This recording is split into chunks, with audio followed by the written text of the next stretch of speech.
I, George Walker Bush, do solemnly swear. I, William Jefferson Clinton, do solemnly swear. I, Ronald Reagan, do solemnly swear. I, John Fitzgerald Kennedy, do solemnly swear. I, Franklin Delano Roosevelt, do solemnly swear that I will faithfully execute the office of President of the United States. In our nation's history, less than 50 individuals out of America's millions of people have been selected for the office of president. Some have distinguished themselves, some have been only adequate, and a few have failed. This program outlines the 6-step process a candidate for president must successfully negotiate in order to reach our nation's highest office.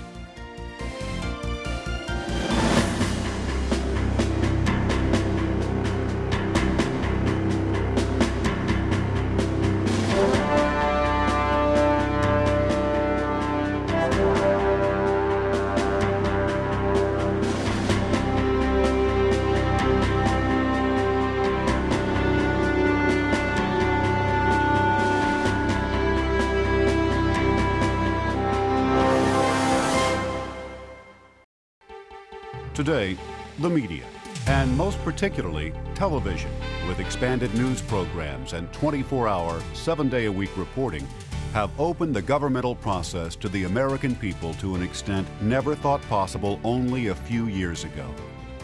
At any hour of the day or night, one can tune into a cable or dish network and follow the workings of one branch of government or another.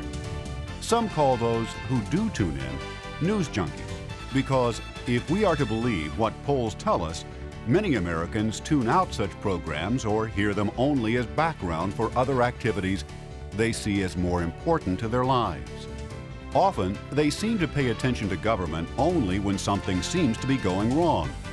On those occasions, it becomes obvious that they only vaguely understand how and why the process works as it does.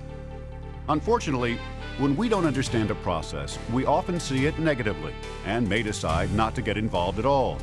This can be extremely dangerous for a democracy such as ours.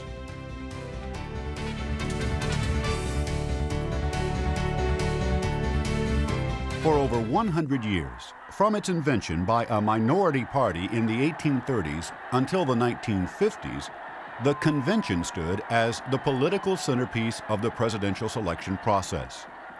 Winning the nomination at convention was a giant step to the office. If a candidate could not capture the nomination of a major party at its national convention, he had no chance to win election. The conventions were dominated by the party's leaders and party workers, who came together once every 4 years to serve as a deliberative body and to select their most important candidate. The progressive era in American history produced initiative, referendum, recall, direct election of senators, and the direct primary, in which ordinary citizens could take part in government and in candidate selection. By the early part of the 20th century, Americans were voting in these primary elections for choices of candidates in the parties, although at the presidential level, the results tended to be instructive rather than directive.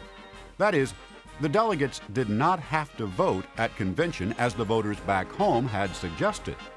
Conventions, though somewhat tarnished by corruption in the states, continued to dominate the process at the national level. In the 1920s, even though it took the delegates more than 100 ballots to get a nominee, convention delegates continued to make the choices. And as late as 1932, the Democratic delegate rules required that a candidate get at least 2/3 of their votes to be nominated. For all the claims that party bosses pulled the strings at conventions, as they seemed to do in 1920 when the Republicans nominated Warren Harding, delegates to the convention in 1940 chose a very unlikely candidate, charismatic dark horse Wendell Willkie, who had been a member of the opposition party just a few years before.